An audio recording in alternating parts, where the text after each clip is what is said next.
And welcome back to day 13 of Before You Go to Bed. Watch this series, 21 Days of Mental Detox Challenge.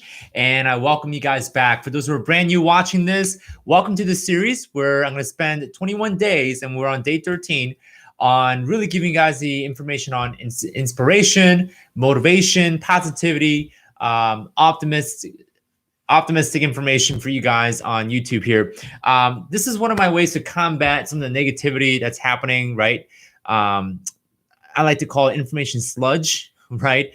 Negativity that we get on Facebook, YouTube, everywhere. I mean, nothing has been, we're living in a time where things are so political, so divide. There's different and opposing opinions that we're firing back at each other, right? We're fighting and we're criticizing people.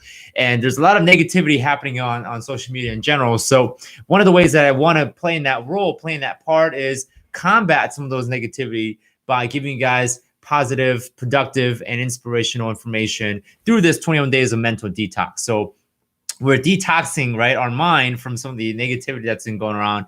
And whether you pay attention to politics or not, unfortunately, whenever we come across negative information, it gets absorbed into our mind subconsciously. And that's what we're trying to fight. So today we're going to talk about how do we build multiple streams of income. Now, I do have a YouTube video dedicated just on this, but this is going to be more of an overview. I'm going to give you guys information that I haven't talked about in the other video. I think I spent 10-15 minutes on the other video on how to build multiple streams of income. So there's 4 steps in building multiple streams. And let me first knock down the myth, or what a lot of people think is the right way to build multiple streams of income.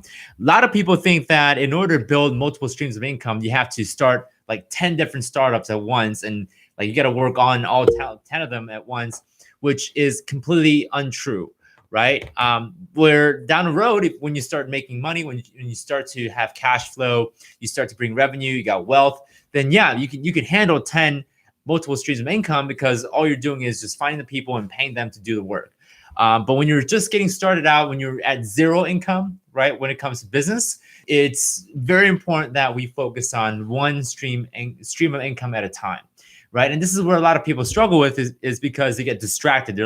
They have shiny object syndrome. So along the way, they're working on their first startup, and they see this other shiny syndrome, like shiny object. They're like, "Ooh, I want to go work on that," and they neglect, right, this startup, and they go work on this startup. And then they work, and they see another shiny object on the corner of the eye. So I'm like, oh, I'm gonna work on this one now, right? And they're work. And when you do that, when you work on like 5-7 different streams at once, 5-7 businesses at once, what tends to happen is that you get none of them built, you get none of them done, and none of them end up being successful. So it's really, really important when you're first getting started, when you're really figuring yourself out and where you fit in the business world, you really have to focus on one business and build that, and then automate it, and then move on to the next. So I'm going to show you guys exactly what I mean with the 4 steps that are required to build your multiple streams of income. The first one is going to be really difficult because you're figuring out your strengths, your niche,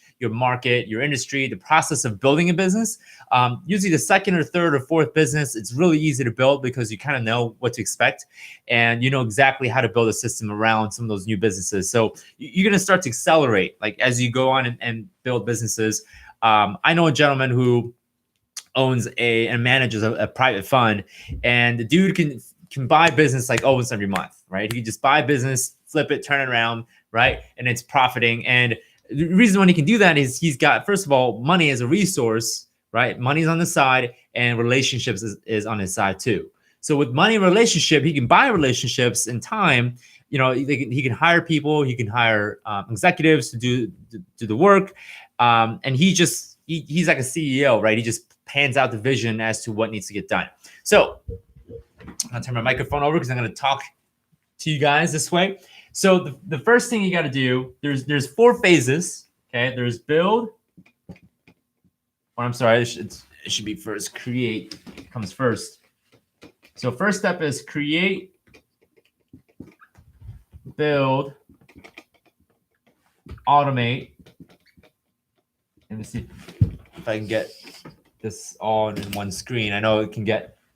All right, here we go. Automate and replace. So those are 4 steps, okay? And in order to build a successful business that you can later on automate and you can kind of let it run on its own, it needs to go through this 4 steps. Now, there are some exceptions, and I'll talk about the exception in just a sec. But at first, you need to create the business, right? And the creation, in the creation step, you need to decide what product and service that this business is going to sell, okay? What the price is going to be, right? And you're figuring out the marketing, okay? So this is just creating the idea, coming up with the idea. Okay, I want to go build a coffee house business, right? I want to sell coffee and tea. Great, awesome. At first, you're going to be a solopreneur. You're going to be doing most of the work, figuring out the business, and especially if you never had an experience in this industry, you're going to have a hard time figuring out the system. But at first, you're the cash register, you're the barista, right? You're the customer service. You're going to be you're going to be cleaning, right? The coffee house, the store, and you're going to be doing a lot of that. Next thing is going to be you're going to be building, and in this build stage, you're going to figure out what the system is, right? You're going to build a pattern of, if I sell coffee at $3 a cup, I know I can make $1 in profit. So you're going to figure out what the system is, and you're going to also figure out systems in not only just on the profitability, but also you have to figure out your system in marketing, okay, sales, production, right, and also administration, right? Someone's got to do the books. So here's how you break down, you start to build, is you're going to figure out, okay, what marketing strategy works best? What is the most efficient and optimal level of marketing do I have to do to bring in a customer through the door, right? How do I convince the customer to buy my coffee? How do I make the coffee at the best taste or right best quality possible? How do I handle all the administration, the books, accounting, right? So you're going to figure out a system. You're going to figure out a process for these things. And the moment you start to increase in sales and revenue, the more dollars you bring in, you know that you have a system. And when you can repeat something over and over and over, and you can create a similar result, you know you have a system. So for me, in my business, I have multiple businesses. I have a I'm going to give you a real life example. I have a real estate investing education business. So for me, I know my marketing, I got to do webinars, right? And if I consistently do my webinars, I know I'm going to bring in X amount of people to be in my sales funnel. Once they're in my sales funnel, I got to figure out what to say, how to say it to get them to want to buy, right? Production, we got to build some really good content quality, right? Experience, and administration, figuring out how to keep my books and costs and all that. So that's figuring out the system. And I know if I put in, $10 to acquire a customer, at the end, I'm going to make $900, $1,000 in profit. So you need to be able to have a predictable, trend-setting, repeatable system that you can predict. Now, once you have a system, you know what works and what doesn't, you're going to automate, okay? And when you're automating, and automating and replacing are very similar. With automating, now you're hiring people, okay? You got your employees, you got your contractors, okay, assistants, and so on. So in the coffee house example, when you're automating, you don't necessarily want to be the only person that's running the entire show. You don't want to be you don't want to be the barista, the cashier, the cleaning person, right? You don't want to be everything. Now you're going to start separating each of the roles into individual employees. So you're going to hire someone that's specifically doing the barista work, right? All they're doing is making coffee and make sure that it tastes good. You got another person that's all they are is a cashier, right? They're just going to ring the cashier register, and that's all they do. You got another person who's maintenance, right? Who's cleaning the store, making sure that the store looks nice, that, if the bathroom is clogged, that they go and unclog the bathroom, whatever they do. So you got different parts so that you don't have to be the only person in there. Now, what's really great about this is that when you start to automate, when you start to add in some of the employees and actual labor behind this, you can actually serve more customers. Oop, I just hit the microphone. You can serve more customers, and thus you're bringing in more revenue. So a lot of people tell me and argue back with me and saying, well, Sam, I got to spend the money to hire these people, right? How am I going to feed them? So the general philosophy should be for every dollar you spend on an employee, you should at least get at least 5 times back in profit. So every dollar that I spend on the cashier, I should get $5 worth of productivity back out. Okay, it's an investment. If you don't have that type of system, something's wrong here. Something's wrong in the build phase. You're not completely done with the build phase. So once you're done with the build phase, you know you have what you have is profitable. You can start hiring people, and you're going to start seeing the returns. So for me, I spent about close to $160 an hour per for my employees. So I probably spent about, I got to kind of give you an idea. No, actually, no, I'm sorry. I spent about 160 hours worth of work per week for all my employees and for my my VAs and virtual assistants, right? So with 160 hours, I should be getting at least 5 times of revenue back, right? By allowing my employees, my assistants, right, my contractors to work for me 160 hours in a given week, I need to be able to make that much money back and be able to scale my business to really grow my profit. Okay, so a lot of people have hard time jumping into this. Like, this is where there's a disconnect. People can't jump into this, right? They can't get to the next step because of that fear. Like, what if I lose money because I hired too much employees? And you shouldn't have that problem when you have that right system and you know how to designate each role, like which role needs to support what operation, right? So once you automate, the next step is going to be to replace yourself, right? You don't want to be there anymore. You just want to be the owner, and you hire a manager. So when you hire a manager, you want to work with someone that you've hired before instead of hiring a brand new spanking manager, right? You want to work with one of the employees that have stood out. They work hard. They know how to run the business. So you ultimately replace yourself. And by replacing yourself, you're going to pay that employee, that manager, a little bit more because now they have more responsibility. Now, once you replace yourself, you no longer have to be at the coffee shop for the coffee shop to run on its own. Then you're going to be at a place where you can go and build the second stream of income. Now, once you master this, once you perfect this, which, by the way, this process in its own takes about 3 to 5 years. When you're just a beginner, okay? When you are doing a second or third or fourth stream of income or businesses, this gets cut down considerably low. So you can build a business in like a year or two if you're working on the second or third stream. But generally, if you're a first timer, you're brand new at being an entrepreneur, it takes about 3 to 5 years to really reach that cycle of being able to replace yourself. And some of you guys may be thinking, well, that's really not worth it. I don't know if I want to spend that much time building this thing.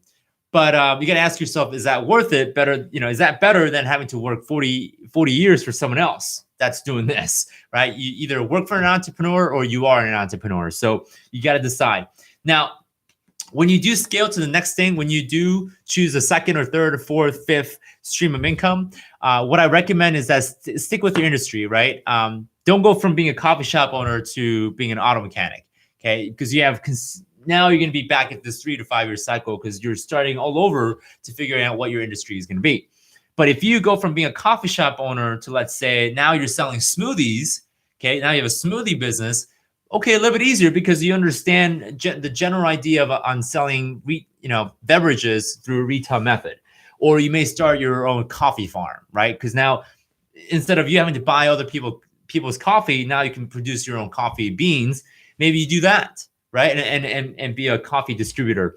Or maybe you take this and do what's called a vertical conversion. You take this and put it on online marketing. Right now, you're selling coffee online and you're distributing all across the United States. So you got to figure that out kind of on your own. There's no right or wrong, but I recommend that you stick with your industry. And if you truly love that one particular industry, then you might as well stick around with that, right? So for me, my industry is real estate, right?